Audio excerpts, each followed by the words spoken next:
Look, it's so Shani, you want to say hi? I have so much.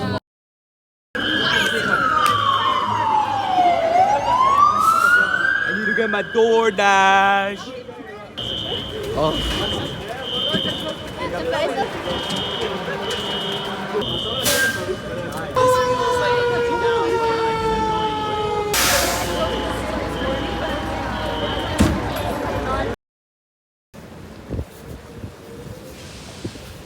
We are heading to the gym late in the evening today. Oh, it's not that late, it's like 6 or 7.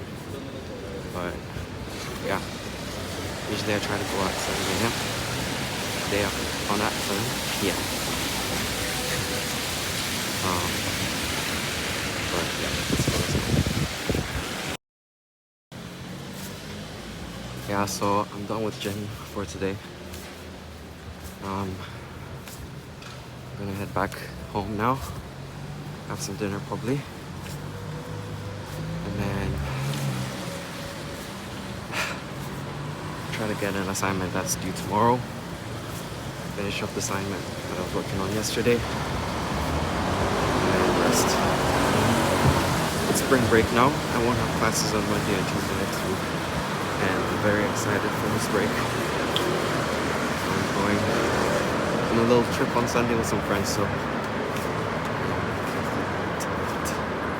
let's go.